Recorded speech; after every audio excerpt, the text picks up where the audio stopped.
En el sur de Chicago, en el número 7244 de South Prairie Avenue, se alza una casa de ladrillo que ha aprendido el arte del olvido. Hoy es solo una dirección más en el tranquilo vecindario de Park Manor, una construcción robusta pero anodina que se funde con la normalidad suburbana que la rodea. El tráfico fluye con indiferencia, los vecinos pasean y las estaciones cambian sobre su tejado sin que nada delate la naturaleza del poder que una vez habitó entre sus muros. Es un monumento a la discreción, un testigo que ha decidido callar. La fachada, compuesta por miles de ladrillos de un rojo apagado por el tiempo, es una máscara de respetabilidad. Cada uno de ellos fue colocado no solo para soportar el peso de la estructura, sino el de un inmenso secreto. Al observarlos de cerca, uno puede imaginar la intención detrás de su solidez, proyectar una imagen de hombre de familia, de ciudadano integrado, mientras en su interior se gestaba una guerra que definiría una era. La casa no gritaba riqueza, susurraba una normalidad calculada. Las ventanas, que hoy devuelven el reflejo del cielo de Illinois, fueron en su día ojos acorazados. Detrás del vidrio que ahora tiembla con el paso de un autobús, se escondían contraventanas de acero y cristales diseñados para detener balas. Eran aberturas no para dejar entrar la luz, sino para controlar el exterior, para vigilar un mundo del que su propietario era a la vez rey y prisionero. Ahora, despojadas de su armadura, parecen vulnerables, casi ingenuas. Dentro, el silencio es denso, casi físico. Es un vacío que ocupa el lugar de las conversaciones en voz baja, las órdenes susurradas y el ir y venir de hombres que no hacían preguntas. Los pasillos, ahora vacíos, conservan el eco de pasos que medían cada movimiento con el peso de la sospecha. El silencio no es paz, sino la ausencia de un estruendo que impregnó la madera y el yeso durante una década violenta. Un olor a polvo y a madera envejecida domina el ambiente. El perfume neutro del tiempo que ha borrado otros aromas más intensos, el humo de los puros, el cuero de los abrigos caros y el acre olor del miedo. Es la fragancia de una historia sellada, de una atmósfera que se niega a disiparse por completo. El aire mismo parece pesado, cargado de partículas de un pasado que se resiste a ser exhalado. La distribución de la casa es engañosamente convencional. Un salón para recibir visitas, una cocina, dormitorios en la planta superior. Fue diseñada, o más bien elegida, para representar el ideal de un hogar americano. Esta disposición era su principal coartada. Una escenografía perfecta, donde la vida doméstica servía de telón para ocultar un centro de mando operativo. Cada habitación tenía una doble función, una visible y otra oculta. Esta casa no es un mero escenario, es una entidad, un protagonista silencioso que lo observó todo. Fue cómplice por omisión, un refugio que ofrecía su solidez a un imperio criminal. Sus cimientos no solo se hunden en la tierra de Chicago, sino en los fundamentos mismos de una era de contradicciones, donde la ley creaba a los monstruos que pretendía combatir. Su estructura es un mapa de la psique de su dueño. La elección de un barrio de clase media revela un anhelo de legitimidad.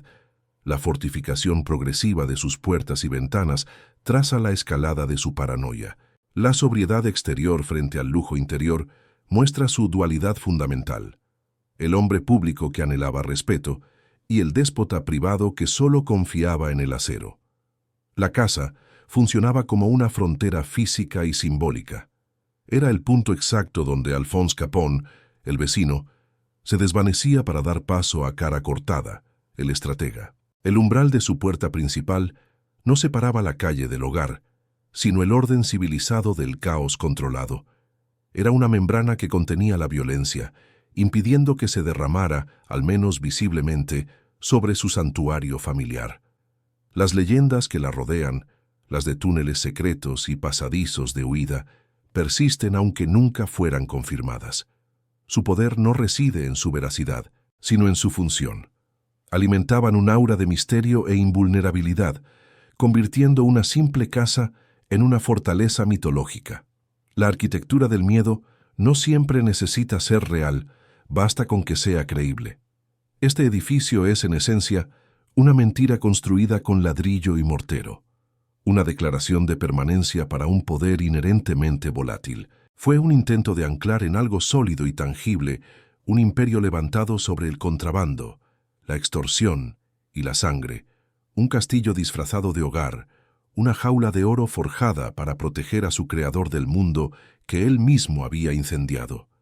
La casa se convirtió en la prueba material de una vida que oficialmente no existía, un monumento a la riqueza que no podía declararse. Su solidez era una provocación, un desafío silencioso a la ley que observaba desde la distancia, buscando una grieta en la armadura. El lujo era solo la superficie. Lo que sucedía dentro, pocos se atrevieron a saberlo. Para descubrir los secretos que estos muros aún guardan, suscríbase y acompáñenos en este descenso. Para comprender la génesis de esta fortaleza disfrazada, es necesario viajar atrás en el tiempo y el espacio, lejos de los suburbios de Chicago, hasta las calles abarrotadas de Brooklyn a principios del siglo XX. Allí, en el seno de una familia de inmigrantes italianos honestos, nació Alphonse Capone. Su infancia no fue una de miseria absoluta, sino de una pobreza que enseña una lección fundamental: la invisibilidad del hombre corriente. Creció observando un mundo donde el respeto y la oportunidad parecían reservados para otros, un universo regido por un código al que su origen le negaba el acceso. La fractura inicial no fue ideológica, sino emocional. Fue la herida de la exclusión, la humillación sutil pero constante de ser un extraño en su propia tierra. La escuela lo expulsó, pero la calle lo acogió, ofreciéndole un camino alternativo hacia el poder, uno pavimentado con nudillos y navajas. Fue en una de esas disputas de bar donde una cuchillada le marcó el rostro para siempre. La cicatriz no era solo una herida física, se convirtió en el estigma visible de su identidad, un recordatorio perpetuo de la violencia que sería a la vez su herramienta y su maldición. Sus primeros delitos fueron la expresión cruda de una ambición sin refinar. Pequeños hurtos, extorsiones de barrio y trabajos como matón para bandas locales. Eran actos impulsivos, carentes de la visión estratégica que más tarde lo definiría. Sin embargo, cada uno de ellos fue un peldaño en su aprendizaje, una lección sobre la naturaleza del miedo y la fragilidad del orden establecido. En el submundo de Nueva York, aprendió que la fuerza no era suficiente. Se necesitaba organización, disciplina y, sobre todo, una fachada de legitimidad. El punto de inflexión llegó con la figura de Johnny Torrio, un mentor que vio en el joven y temperamental Capone algo más que un simple ejecutor. Torrio era un criminal de una nueva escuela, un empresario que entendía el vicio no como un pecado, sino como un mercado. Fue él quien le enseñó a pensar en el crimen como un negocio a gran escala y quien le ofreció el pasaporte a un nuevo mundo de oportunidades: Chicago. La ciudad del viento, a las puertas de la ley seca, era un territorio virgen para un imperio.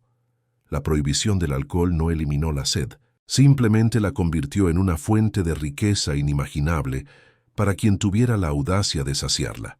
Capone llegó a Chicago no como un conquistador, sino como un aprendiz, absorbiendo el funcionamiento de una maquinaria de corrupción que engrasaba cada estamento de la ciudad, desde el policía de a pie hasta el político en su despacho. Aquí, su ambición encontró un propósito. Ya no se trataba solo de sobrevivir o de ganar dinero, sino de construir algo perdurable. Observaba a los industriales y a los varones de la ciudad, hombres que habían levantado dinastías y cuyos nombres estaban grabados en los edificios.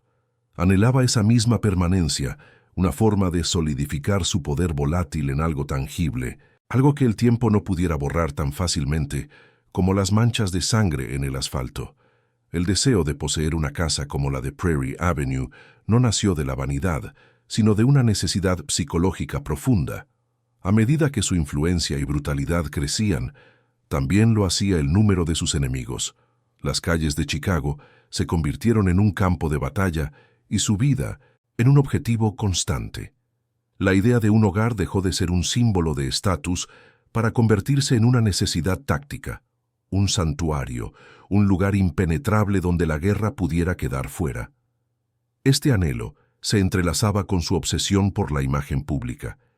Quería ser visto no como un gángster, sino como un hombre de negocios, un pilar de la comunidad, un buen padre de familia. La casa debía ser el escenario perfecto para esta representación. Necesitaba una fachada de normalidad suburbana que ocultara la realidad de su profesión, una máscara de ladrillo que proyectara la respetabilidad que la sociedad le negaba. La elección del barrio de Park Manor fue una declaración de intenciones. Evitó las zonas opulentas de la élite de Chicago, donde su presencia habría sido una provocación. En su lugar, escogió un vecindario de clase media, un entorno de familias trabajadoras. Quería fundirse con el paisaje, ser el vecino amable que saluda por las mañanas, no el señor de la guerra que gobierna la noche. La discreción era su primera línea de defensa. Cuando en 1923 adquirió la propiedad por $5,500, compró más que una estructura de 2 plantas. Adquirió un lienzo en blanco, sobre el que proyectaría todas sus contradicciones. La casa, en su estado original, era robusta pero ordinaria, una construcción anónima que no delataba ninguna grandeza. Era precisamente esa normalidad lo que la hacía perfecta para sus planes. La casa se convirtió en una obsesión creciente, un proyecto que avanzaba en paralelo al crecimiento de su imperio. Cada nuevo enemigo en la calle, cada nueva amenaza a su vida, se traducía en una idea para reforzar sus muros. Cada nuevo artículo de prensa que lo retrataba como un monstruo alimentaba su necesidad de cultivar una imagen doméstica impecable dentro de ella. Era la encarnación material de su dualidad. El exterior debía susurrar respetabilidad, mientras que el interior se preparaba para gritar seguridad. Debía ser un hogar para su esposa Mae y su hijo Sonny, un refugio donde la infancia pudiera existir ajena al horror.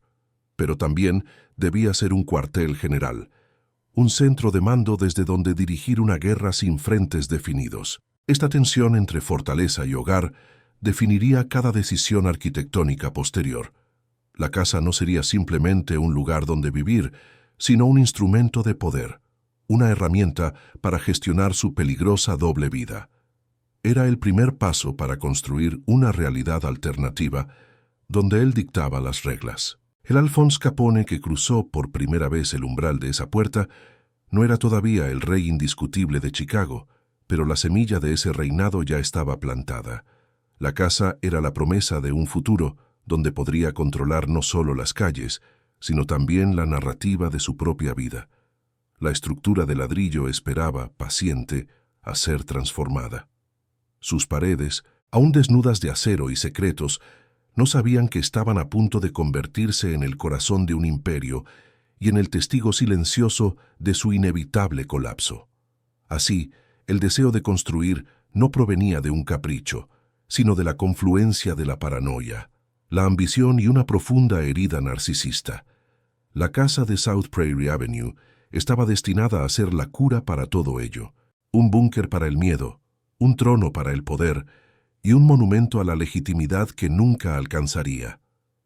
El ascenso del imperio se escribió con sangre en las calles y con acero y ladrillo en South Prairie Avenue. Cada nuevo territorio conquistado, cada rival eliminado, cada barril de cerveza ilegal que cruzaba la ciudad, encontraba su eco en una modificación de la casa. La estructura original, comprada en 1923, era el esqueleto sobre el que la carne del poder comenzaría a crecer. Al principio, los cambios fueron sutiles, un reflejo del nuevo estatus de su propietario como lugarteniente de confianza. Los primeros beneficios del contrabando no se tradujeron en muros más gruesos, sino en superficies más suaves. El interior de la casa empezó a vestirse con los símbolos de la riqueza convencional. Alfombras persas que ahogaban el sonido de los pasos nerviosos, muebles de maderas nobles importadas y la última tecnología doméstica que el dinero podía comprar. Era un intento de superponer una capa de legitimidad burguesa sobre una base de violencia, de domesticar el dinero sucio, convirtiéndolo en objetos de prestigio. Mientras la organización de Johnny Torrio absorbía las operaciones más pequeñas de la ciudad, la casa de Capone se convertía en un centro de poder secundario, un lugar para reuniones discretas lejos de los hoteles y clubes del centro. Las conversaciones que tenían lugar en su salón no eran sobre política local, sino sobre la logística del miedo. La casa aprendió a escuchar, sus paredes absorbiendo los planes que redibujarían el mapa criminal de Chicago. La primera gran transformación arquitectónica llegó como una respuesta directa a la escalada de la violencia. Tras la jubilación forzada de Torrio en 1925, después de un brutal intento de asesinato, Capone heredó no solo un imperio, sino también a todos sus enemigos. De la noche a la mañana, la casa dejó de ser un simple símbolo de estatus para convertirse en una necesidad estratégica de supervivencia. La paranoia, antes un susurro, se convirtió en la principal consejera del arquitecto. Las ventanas de la planta baja fueron las primeras en ser blindadas. Se instalaron cristales gruesos, capaces de detener el impacto de una bala de revólver, y tras ellos, contraventanas de acero macizo que podían sellar la casa como una caja fuerte. Estas aberturas, diseñadas para la luz y el aire, se transformaron en aspilleras, puntos de vigilancia, desde los que observar un exterior cada vez más hostil. La casa comenzaba a mirar al mundo con desconfianza. La puerta principal, aquel umbral simbólico entre sus dos vidas, fue reemplazada por una estructura de acero reforzado con múltiples cerrojos. Cada noche, el sonido metálico de los pestillos al cerrarse era el ritual que marcaba la transición del gánster al hombre de familia, un intento de sellar herméticamente el caos exterior. Era la materialización de su deseo de control total, la creencia de que la violencia podía ser contenida al otro lado de una puerta lo suficientemente fuerte. A medida que el imperio se expandía, anexionando cervecerías clandestinas y redes de distribución, la casa se expandía con él. Se añadió una nueva ala en la parte trasera, un espacio que no figuraba en los planos originales y cuya función era deliberadamente ambigua. Oficialmente era una ampliación para la familia. Extraoficialmente, albergaba las oficinas desde las que se gestionaba un negocio de $100 millones al año. El sótano fue excavado y reforzado, transformado de un simple almacén a un búnker. Las paredes se recubrieron de hormigón y el espacio se compartimentó. Se convirtió en el verdadero corazón operativo del outfit, una sala de guerra subterránea, donde los mapas de la ciudad se extendían sobre mesas pesadas y las decisiones de vida o muerte se tomaban bajo la luz de una bombilla desnuda. Arriba, la vida doméstica continuaba, ajena al cerebro que latía bajo sus pies. La seguridad ya no era pasiva, sino activa. Se contrató a un ejército de vigilantes que patrullaban el perímetro día y noche. Se instalaron líneas telefónicas dedicadas, imposibles de interceptar con la tecnología de la época. La casa se convirtió en una isla fortificada en medio de un barrio tranquilo, una anomalía cuya verdadera naturaleza solo se revelaba a aquellos que sabían dónde mirar, en el brillo antinatural de los cristales o en la mirada de los hombres que nunca sonreían. El dinero fluía en cantidades tan ingentes que requería una infraestructura propia. La leyenda de una bóveda subterránea, un compartimento secreto para almacenar el efectivo antes de su blanqueo, comenzó a circular. Fuera cierta o no, la idea servía a un propósito. Convertía la casa en un tesoro mítico, un lugar de poder absoluto. La arquitectura del miedo no necesitaba ser vista, solo imaginada. Con el poder consolidado, la vanidad comenzó a exigir su propio espacio. El interior se volvió cada vez más opulento, en un marcado contraste con la sobria fachada de ladrillo. Se rumoreaba que una de las nuevas salas de recepción fue diseñada para deslumbrar con suelos de mármol y lámparas de araña de cristal, un espacio para recibir a políticos y jueces comprados, donde el lujo actuaba como una forma de intimidación sutil. Cada atentado fallido contra su vida era una justificación para una nueva capa de defensa. Tras el famoso ataque al Hotel Hawthorne en Cícero, donde cientos de balas acribillaron el edificio, la seguridad en Prairie Avenue se volvió obsesiva. Se construyó un garaje de ladrillo en la parte trasera para que pudiera entrar y salir del coche sin exponerse ni un segundo al exterior. La casa lo estaba envolviendo, protegiéndolo y aislándolo a la vez. El jardín, visible desde la calle, se mantenía inmaculado. Era una pieza clave del teatro de la normalidad. Las flores se cuidaban con esmero y el césped se cortaba a la perfección. Esta fachada de tranquilidad suburbana era su coartada más efectiva, un paisaje sereno que desmentía la guerra que se planificaba a pocos metros tras los muros fortificados. La casa se convirtió en una biografía material de su dueño. Sus cimientos representaban sus orígenes humildes, las capas de lujo interior, su ambición desmedida, y las sucesivas armaduras de acero y hormigón, el rastro de sangre que dejaba a su paso. La cronología de su construcción era la crónica de su ascenso. Al mismo tiempo, la fortaleza se convertía en una prisión. Capone era el rey de un imperio que se extendía por toda la ciudad, pero su libertad de movimiento era cada vez más limitada. La casa era su refugio seguro, pero también la jaula dorada que su propia violencia había construido. Salir era un riesgo calculado. Quedarse, una confirmación de su poder y de su miedo.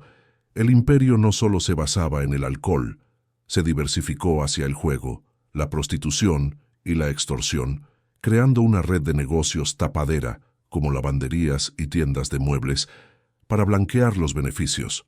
La casa era el banco central de esta economía sumergida, el punto donde convergían todos los flujos de dinero antes de ser purificados. La dualidad de la estructura alcanzó su máxima expresión. En el piso de arriba, su hijo Sonny jugaba, ajeno a la naturaleza del negocio familiar.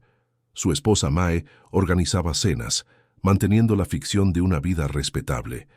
Esta normalidad no era una mentira para ellos, sino un escudo que el propio Capone construyó para protegerlos, la única parte de su vida que quería mantener incontaminada. Para finales de la década, la casa ya no era una casa, era una declaración, un monumento de ladrillo a la impotencia de la ley.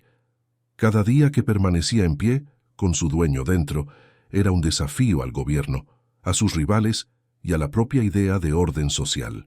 Era la prueba tangible de que en el Chicago de la Prohibición, el poder no emanaba de los despachos del ayuntamiento, sino del búnker disfrazado de hogar en el 7244 de South Prairie Avenue. La estructura había alcanzado su forma definitiva, una fortaleza aparentemente inexpugnable.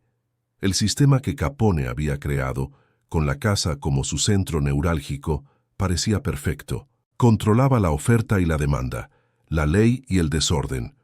Desde su trono de ladrillo parecía invencible, sin saber que los cimientos de su caída no se estaban poniendo en las calles, sino en los silenciosos despachos de contables federales.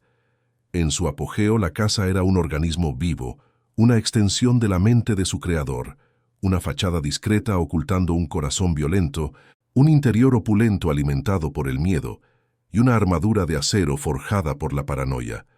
Un castillo completo, disfrazado de casa de vecino, esperando el asedio que llegaría de la forma más inesperada. ¿Qué detalle revela mejor la vanidad de su constructor? ¿El salón de baile de mármol, las ventanas a prueba de balas o la bóveda subterránea? A finales de los años 20, la casa del 744 de South Prairie Avenue había completado su metamorfosis. Ya no era un proyecto en construcción ni un refugio en desarrollo, sino la encarnación definitiva del poder. Sus muros de ladrillo, ahora reforzados con capas invisibles de acero y hormigón, proyectaban una calma imponente, la serenidad de una fortaleza que ya no teme el asedio porque se considera inexpugnable. El edificio había alcanzado su forma final, un monumento a la victoria de su dueño sobre la ciudad. La vida dentro de sus muros se regía por un ritual inmutable, una coreografía de poder y paranoia. Cada amanecer comenzaba no con el canto de los pájaros, sino con el cambio de guardia silencioso y eficiente. Hombres de rostro impasible, vestidos con trajes que apenas disimulaban la dureza de sus hombros, recorrían el perímetro. Sus movimientos eran económicos y precisos, sus miradas barrían la calle con una vigilancia entrenada. La casa respiraba a través de los pulmones de sus protectores. El interior era un teatro donde se representaba la obra de la invencibilidad. Las fiestas que se celebraban en su salón principal eran legendarias, no por su desenfreno, sino por su grotesca mezcla de mundos. Políticos de alto rango, jueces con la mirada huidiza y jefes de policía con sonrisas complacientes se codeaban con los lugartenientes más sanguinarios del outfit. El champán fluía mientras, a pocos kilómetros, la sangre de sus rivales manchaba las aceras. Estos eventos eran la cumbre de su poder social. Capone, anfitrión carismático y magnánimo, se movía entre sus invitados con una confianza absoluta. Cada apretón de manos era un pacto, cada copa compartida, una afirmación de su control sobre las estructuras de la ciudad. La casa actuaba como un neutralizador moral. Dentro de sus lujosas paredes, la corrupción se disfrazaba de negocio y la extorsión adoptaba los modales de la diplomacia. La rutina de seguridad era una liturgia obsesiva que dictaba cada movimiento. Nadie entraba sin ser anunciado y examinado.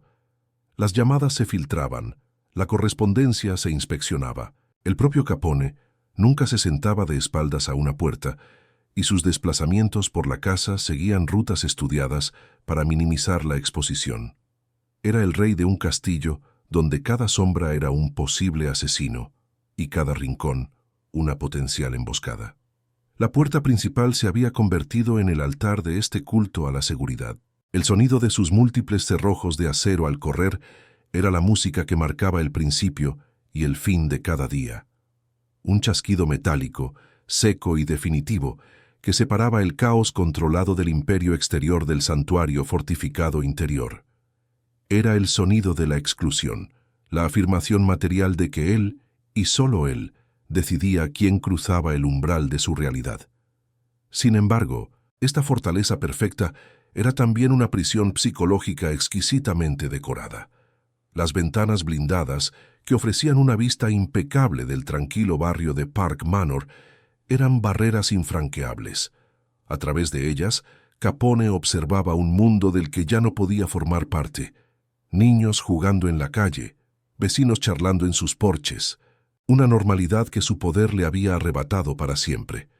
El lujo que lo rodeaba se convirtió en el decorado de su aislamiento. Las alfombras persas amortiguaban el eco de sus pasos solitarios. Las obras de arte en las paredes eran testigos mudos de sus crecientes recelos. La casa diseñada para protegerlo del mundo terminó por aislarlo dentro de sí misma, dejándolo solo con la compañía de sus miedos y el peso de sus crímenes. Era un soberano en el exilio dentro de su propio reino. Podía gobernar Chicago con una llamada telefónica, pero no podía caminar hasta la esquina a comprar el periódico. Su poder era inmenso pero abstracto, mientras que su confinamiento era físico y tangible. La casa se convirtió en el universo entero, un microcosmos donde su voluntad era ley, pero más allá de sus muros solo existía el peligro. La dinámica familiar se desarrollaba en este escenario de alta tensión. Su esposa Mae interpretaba el papel de la perfecta anfitriona y matriarca, manteniendo una fachada de normalidad doméstica que desafiaba la atmósfera de cuartel general. Sus esfuerzos por crear un hogar convencional eran un acto de resistencia silenciosa contra la naturaleza real del edificio en el que vivían. El pequeño Sonny Capone crecía en un mundo de extrañas contradicciones. Por un lado, la opulencia y el afecto de un padre devoto. Por otro, la presencia constante de hombres armados y la prohibición tácita de hacer ciertas preguntas. La casa estaba diseñada para proteger su inocencia, dividida en zonas seguras donde la infancia podía florecer, lejos de las salas donde se planificaba la guerra. Este era el mayor artificio de la casa, su capacidad para albergar realidades paralelas. En la planta superior se contaban cuentos para dormir, mientras en el sótano se contaban fajos de billetes manchados de sangre. La risa de un niño en el jardín podía solaparse con el murmullo de una sentencia de muerte dictada en un despacho trasero. El sótano era el cerebro reptiliano del edificio. Despojado de toda decoración, era un espacio puramente funcional, dedicado a la estrategia. Mapas de la ciudad cubrían las paredes, marcados con los territorios de distribución, los puntos de entrega y las zonas controladas por bandas rivales. Allí, bajo la protección de toneladas de tierra y hormigón, se tomaban las decisiones que hacían temblar a Chicago. Era un mundo subterráneo de contabilidad y violencia. Los libros de cuentas, con sus cifras astronómicas, se guardaban junto a los informes de inteligencia sobre los movimientos de los enemigos. El dinero y la muerte eran las dos caras de la misma moneda, y el sótano era la ceca donde se acuñaba el poder del outfit. La casa proyectaba un aura de permanencia, la ilusión de que el imperio que albergaba era tan sólido como sus cimientos. Capone, al observar su creación, se veía a sí mismo no como un gángster, sino como el fundador de una dinastía. La casa era su legado, la prueba física de que había trascendido sus humildes orígenes para convertirse en una fuerza de la naturaleza. Esta creencia en su propia invencibilidad era su mayor vulnerabilidad. Se había obsesionado con las amenazas físicas, balas, bombas, traidores, y había construido una fortaleza perfecta para repelerlas. La casa era la materialización de su control sobre el mundo visible, el mundo de la fuerza bruta. Cada ladrillo era un argumento contra su mortalidad, cada contraventana de acero, una negación de su fragilidad. Se sentía seguro, envuelto en capas de protección que él mismo había diseñado.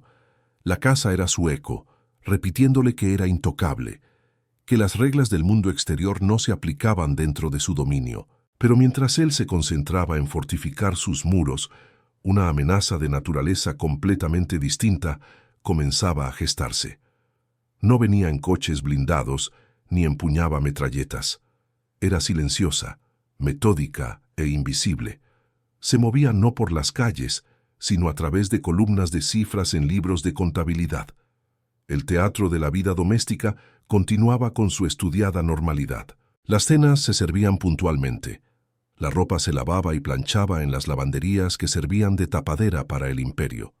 La superficie de la vida en Prairie Avenue era lisa, pulcra, casi aburrida. En el despacho, sin embargo, un detalle discordante rompía la ilusión de control absoluto.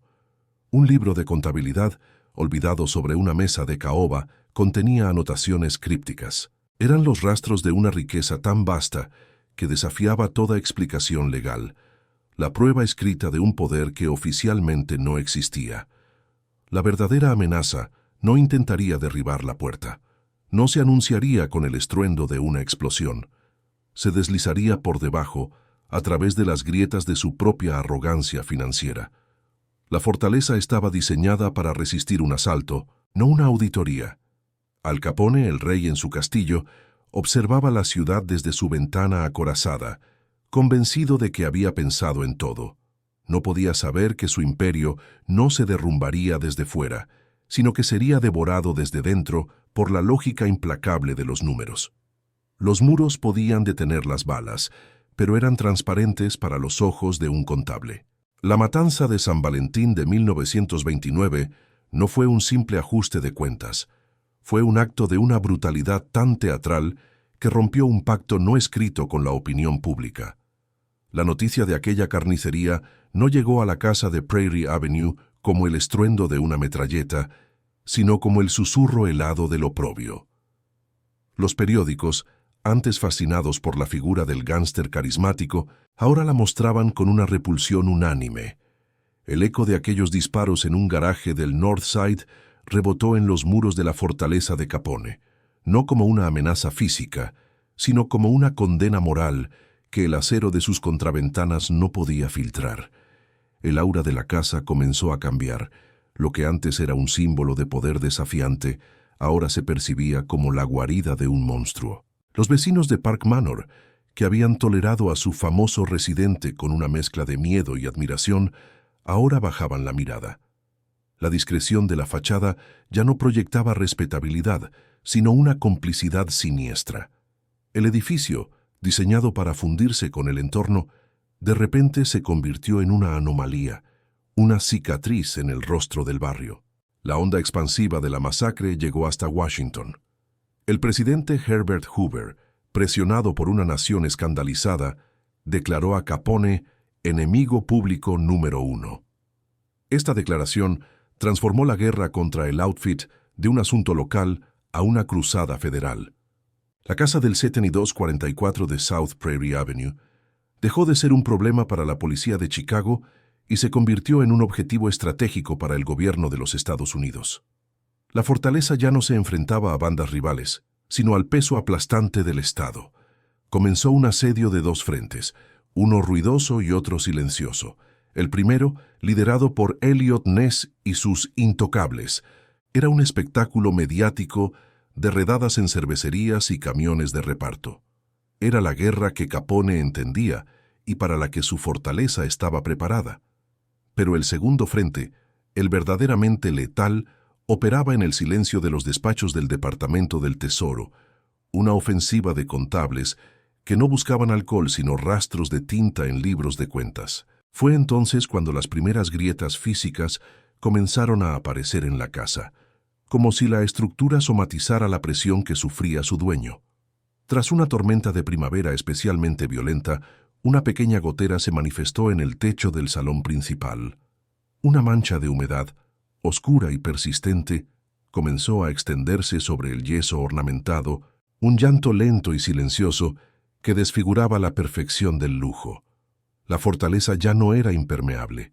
Esta filtración física era el eco de otras fugas más peligrosas. En el imperio, la ley del silencio, la omertá, empezaba a agrietarse. Un pequeño comerciante extorsionado se atrevió a testificar. Un contable de bajo nivel, asustado por la presión federal, filtró un libro de contabilidad. Cada una de estas pequeñas traiciones era una gota que se sumaba al torrente que amenazaba con inundar el imperio. La lealtad, como el techo de la casa, ya no ofrecía una protección absoluta. Poco después, un crujido anómalo se instaló en la casa. Un sonido sordo, profundo, que se escuchaba en el silencio de la noche. Era el asentamiento de los cimientos bajo el peso añadido del acero. El hormigón y los secretos. Una fina grieta, casi invisible, apareció en la pared del despacho, trazando una línea errática desde el suelo hasta el techo. El edificio se estaba quebrando bajo su propia densidad, bajo el lastre de su función como búnker. Esta fisura material reflejaba las fracturas que se abrían en la jerarquía del outfit.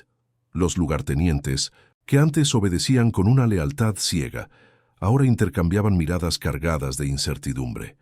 La confianza, el mortero que mantenía unido el imperio, se estaba desmoronando. La duda era una grieta estructural que amenazaba con derribar todo el edificio desde dentro. La tensión se filtró en la vida familiar, envenenando la atmósfera doméstica que la casa pretendía proteger. Las cenas se volvieron silenciosas, cargadas de una ansiedad que ni las alfombras persas podían absorber.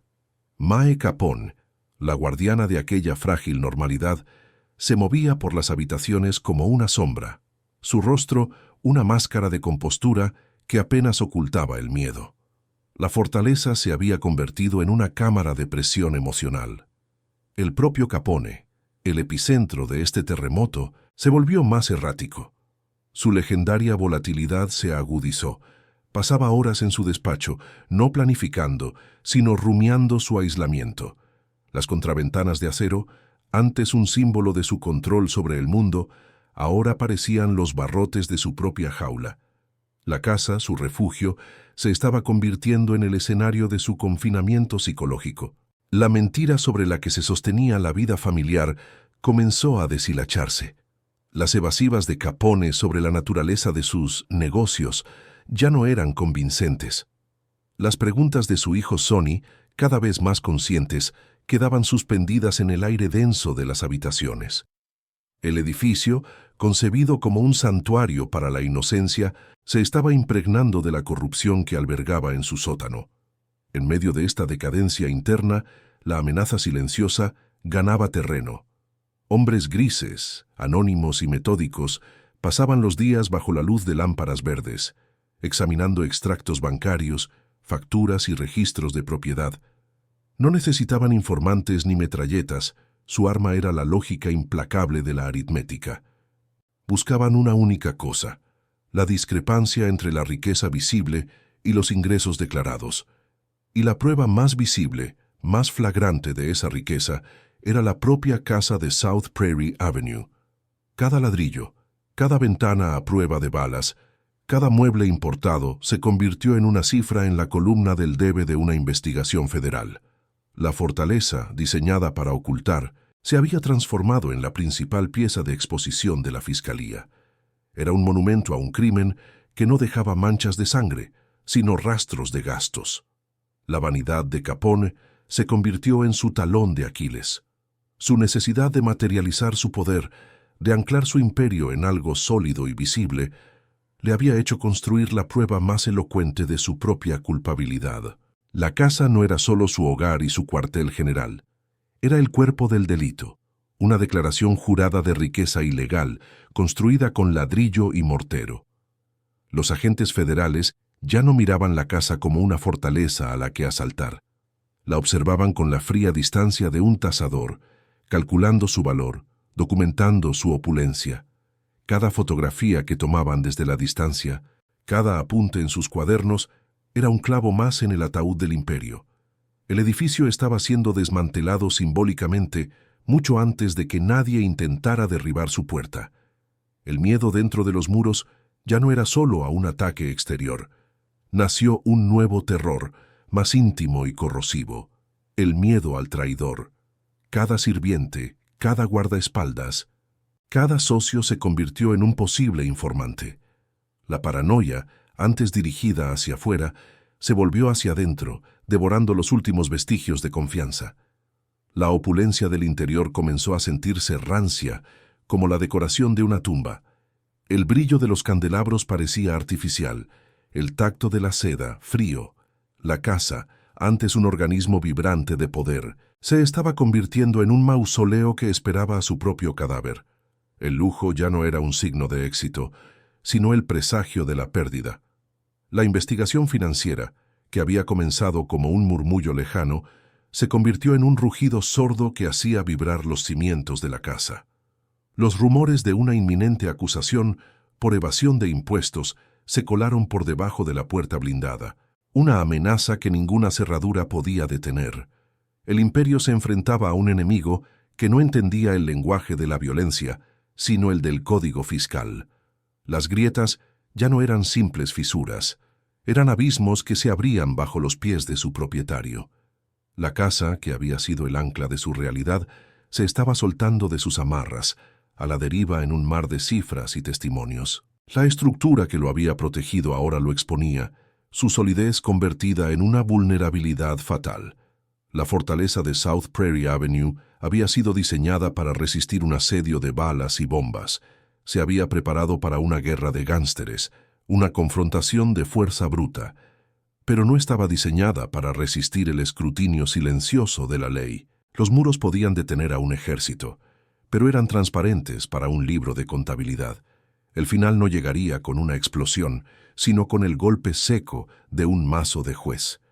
El golpe en la puerta de acero no fue el de un ariete, sino el de los nudillos de un agente federal. Un sonido seco, casi educado, que sin embargo resonó en los pasillos fortificados con la fuerza de una explosión. No era una declaración de guerra en el lenguaje de la calle, sino una notificación en el idioma del Estado. La fortaleza, diseñada para repeler un asalto de metralletas, se enfrentaba a una amenaza para la que no tenía defensas: un trozo de papel. La orden de registro era la llave maestra que invalidaba todos los cerrojos. Al ser presentada a través de la mirilla, no fue la fuerza lo que abrió la puerta, sino la capitulación ante una autoridad superior, una que no negociaba con balas. El chirrido metálico de los pestillos al retirarse no fue el sonido de la precaución, sino el de la rendición.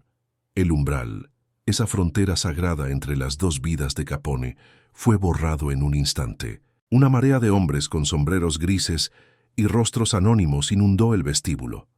No se movían con la urgencia de un asalto, sino con la metódica eficiencia de los burócratas. Sus pasos, amortiguados por las alfombras persas, eran una profanación silenciosa. No habían venido a destruir, sino a desmantelar, a inventariar la anatomía de un imperio para presentarla como prueba en un tribunal. La casa, que había sido un organismo hermético y controlado, fue invadida por una fuerza externa que alteró su ecosistema. Los agentes se dispersaron por las estancias como un virus, abriendo armarios, registrando cajones, tocando objetos que hasta entonces solo habían conocido el tacto del poder y el miedo. El santuario se había convertido en territorio ocupado. El teatro de la vida familiar fue el primero en ser despojado de su decorado. Los retratos de Mae y Sonny fueron observados con fría curiosidad, reducidos a meros elementos en un escenario del crimen. La presencia de los agentes en el salón, bajo la mirada de los candelabros de cristal, era una intrusión que rompía el hechizo de la respetabilidad. La normalidad, tan cuidadosamente construida, se disolvió bajo el peso de sus miradas inquisitivas. Cada objeto fue despojado de su aura y convertido en un dato. Los muebles de caoba, las vajillas de porcelana, las estatuillas de marfil, todo era examinado, anotado y catalogado. La casa estaba siendo traducida a un lenguaje que su dueño no podía controlar, el lenguaje de la evidencia. El poder material se estaba convirtiendo en su propia acta de acusación. El sonido de la fortaleza cambió, el silencio paranoico fue reemplazado por el susurro de los papeles, el chasquido de los archivadores al abrirse y el murmullo de las órdenes. Era el ruido de un sistema desentrañando a otro, una burocracia desnudando a una organización criminal. La casa ya no susurraba secretos, gritaba su culpabilidad a través del eco de la investigación. Comenzó la búsqueda de la arquitectura oculta. Los agentes golpeaban suavemente las paredes con pequeños martillos, escuchando la resonancia, buscando el sonido hueco que delatara un compartimento secreto. La estructura, que había sido un símbolo de solidez, era ahora sospechosa de albergar un doble fondo, una mentira construida en yeso y madera. El descenso al sótano fue un viaje al corazón expuesto del imperio. El búnker, antes el cerebro estratégico donde se dictaban sentencias de muerte, se convirtió en una sala de archivos desordenada. Los mapas de la ciudad fueron arrancados de las paredes, los libros de contabilidad confiscados. La maquinaria del poder estaba siendo desmantelada pieza por pieza, bajo la luz cruda de las bombillas desnudas. Las cajas fuertes, altares del secretismo financiero, fueron localizadas. El sonido agudo y penetrante de un taladro perforando el acero de sus puertas fue el grito de agonía de la invulnerabilidad del imperio. Cada centímetro de metal vencido era una metáfora de la armadura de Capone siendo perforada, no por una bala, sino por la persistencia de la ley. Una vez abiertas, su contenido fue expuesto a la luz. No revelaron montañas de oro, sino algo más valioso para sus captores. Documentos, títulos de propiedad, listas de nombres.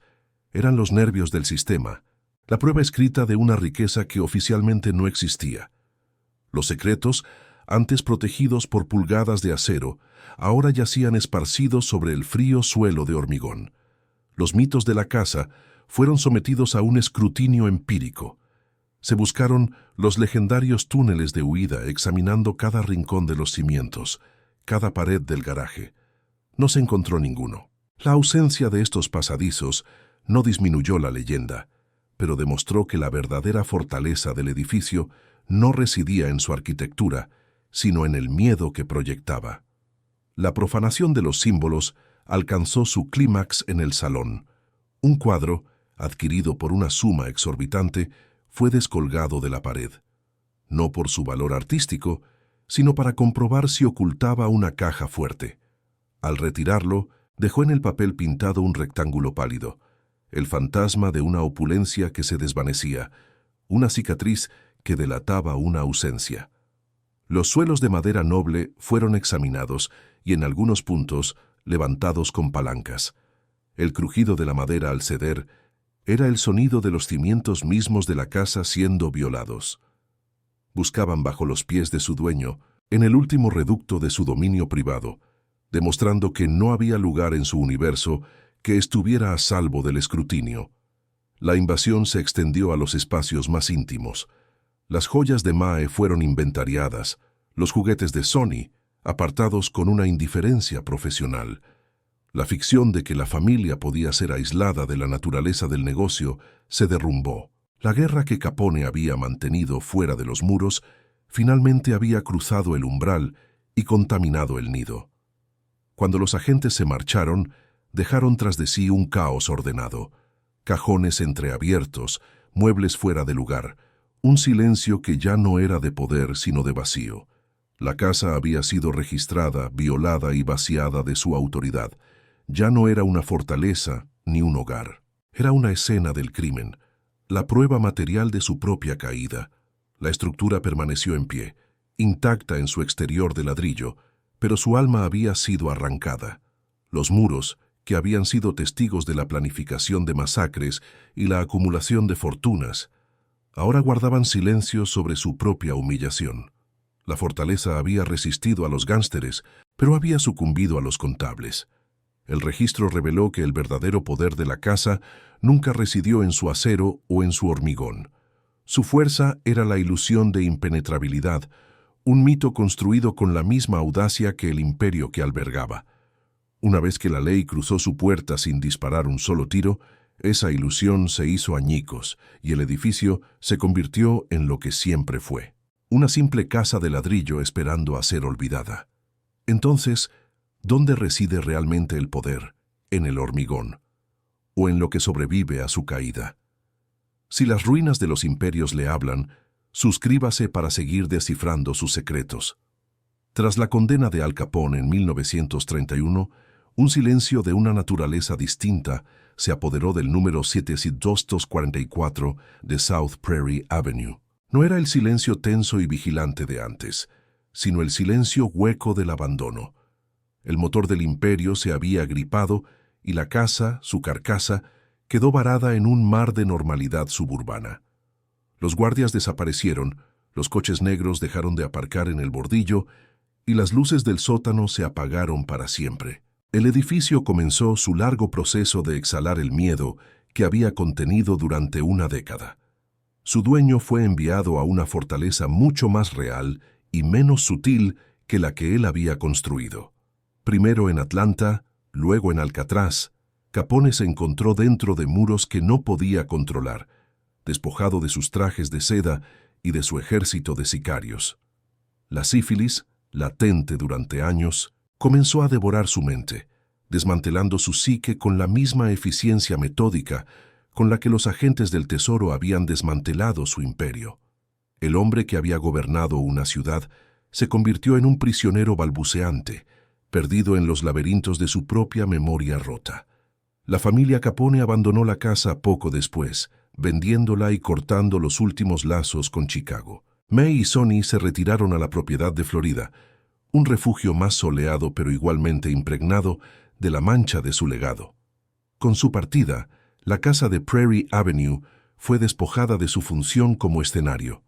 El teatro de la vida familiar cerró sus puertas, y la estructura de ladrillo se convirtió simplemente en una propiedad en venta, una entrada más en el registro del condado. A lo largo de las décadas, la casa pasó por las manos de varios propietarios anónimos. Cada nuevo habitante contribuyó a borrar las cicatrices del pasado. Las contraventanas de acero fueron desmontadas, las cerraduras complejas reemplazadas por otras más sencillas. La casa fue desarmada lentamente, su armadura quitada pieza por pieza, no en una redada violenta, sino a través de la mundana necesidad de dejar entrar más luz o de cambiar una puerta vieja. La fortaleza se disolvió en la domesticidad. El barrio de Park Manor cambió a su alrededor. Las generaciones se sucedieron, las familias llegaron y se fueron, y la memoria colectiva se fue desvaneciendo. La casa se convirtió en una nota a pie de página en la historia de la ciudad, una parada morbosa en las rutas turísticas sobre la mafia, señalada desde la ventanilla de un autobús. Su aura de terror se convirtió en una anécdota, su historia reducida a un producto de consumo para los fascinados por la violencia del pasado. Hoy, la estructura sigue en pie, una residencia privada indistinguible de sus vecinas. El césped del jardín delantero se corta con regularidad, un coche familiar descansa en la entrada y por la noche, las luces que se encienden en su interior proyectan la silueta de una vida corriente. Ha alcanzado la invisibilidad que su primer y más famoso dueño anhelaba tan desesperadamente, pero solo lo ha logrado tras ser vaciada de su poder y de su propósito original. La puerta principal, aquel umbral blindado que separaba dos mundos, es ahora simplemente una puerta. Ya no marca la frontera entre el orden civil y el caos controlado. A través de ella pasan las compras del supermercado, las mochilas del colegio y las felicitaciones de Navidad. El chasquido de su cerradura ya no es un ritual de paranoia, sino el sonido cotidiano de alguien que vuelve a casa. Al Capone murió en su mansión de Florida en 1947, una sombra de lo que fue, liberado de la prisión pero cautivo para siempre de su mente en ruinas. Su cuerpo, como su imperio, no pudo resistir el lento asedio del tiempo y la enfermedad. La permanencia que buscó en el ladrillo y el acero se demostró tan frágil como su propia salud. La casa, sin embargo, sobrevivió. Ha sobrevivido a su creador, a su leyenda y a su propósito. Despojada de su armadura y de sus secretos, se ha convertido en la prueba material no del poder de un hombre, sino de su fugacidad. Sus muros, que una vez absorbieron los susurros de conspiraciones y sentencias de muerte, ahora solo contienen el eco del silencio. Quizás lo que construimos no dice tanto sobre nuestro poder como sobre nuestro miedo a ser borrados. La fortaleza de Prairie Avenue no era un monumento a la ambición, sino un búnker contra el olvido, un intento desesperado de anclar una vida volátil en algo que pudiera perdurar. Al final, solo el edificio perduró, pero vaciado de la memoria de quien lo erigió. En el sur de Chicago, en el número 7244 de South Prairie Avenue, se alza una casa de ladrillo que ha dominado el arte del olvido. Ya no es una mentira construida con mortero, sino una verdad sencilla. Es solo una dirección más, un testigo que, tras haberlo visto todo, ha decidido finalmente no decir nada, fundiéndose con la normalidad que una vez utilizó como su máscara más astuta. Si historias como esta le hacen ver el poder desde un ángulo diferente, suscríbase para seguir otras caídas tan asombrosas como esta.